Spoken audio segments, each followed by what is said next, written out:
sur ma chaîne YouTube Scrap de Patty 08. J'espère que vous vous portez bien et que le moral est au beau fixe avec ce beau soleil.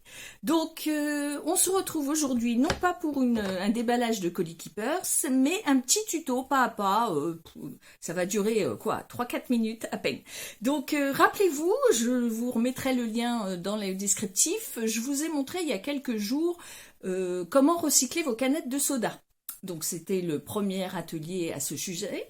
Donc là, on reprend nos canettes et là on va les utiliser de notre sorte. Donc je vous rappelle, on coupe les deux extrémités qui sont un peu rigides et on obtient des feuilles comme ça d'aluminium, facilement très légères, découpables au ciseau et qu'on peut passer dans sa Big Shot ou machine de découpe habituelle avec vos dés. Voilà, par exemple ici.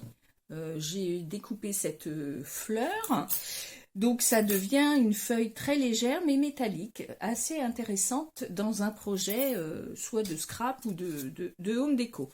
Donc pour cet atelier-ci, on va utiliser nos plaques d'embossage à froid et toujours notre machine de découpe. Donc assez simplement, on met sa plaque dans sa plaque de gaufrage, on forme le sandwich et on la passe dans sa machine. Donc sachez que pour la Big Shot, donc on les met entre les deux plaques. Et en fonction de votre machine, vérifiez bien comment utiliser les plaques d'embossage. Parce que souvent, soit on change nos plaques ici qui sont moins épaisses pour pas rentrer en force dans la machine, soit comme pour la Big Shot, on enlève la première plaque qui est ici. Donc là, je vais vous faire vite fait un petit taler parce qu'il suffira d'un aller, il n'y a pas besoin de retour. Autant pour les découpes, on a besoin de passer l'aller-retour parce que bien souvent, en fonction de la finesse de la découpe, on peut avoir besoin de faire un aller-retour, voire 2 allers-retours.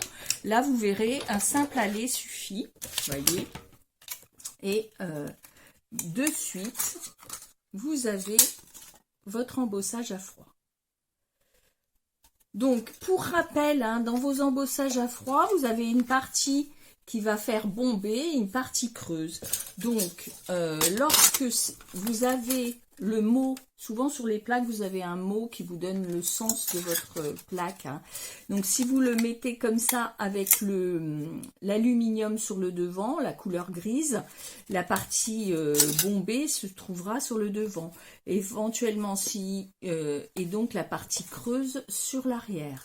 Donc à vous de choisir quel côté vous voulez la partie bombée de votre embossage. Je vous montre, parce que là j'ai terminé, vous voyez, 3 minutes de vidéo et c'est terminé. Je vous montre, alors j'avais un embossage engrenage, donc vous voyez, très sympa aussi. Et un embossage à froid, c'est l'occasion de les ressortir, vos plaques d'embossage, on ne pense pas toujours à les utiliser. Et embossage alphabet, vous voyez. Donc pareil, là vous voyez la partie bombée et ici la partie creuse. À vous de choisir dans quelle mesure vous allez l'utiliser. Voilà, et ça a été rapide. Je vous remets donc comme je vous le disais, dans le descriptif, le petit lien de la vidéo précédente pour vous montrer comment on découpe éventuellement dans les canettes. Et puis, je vous dis à bientôt. Bye bye.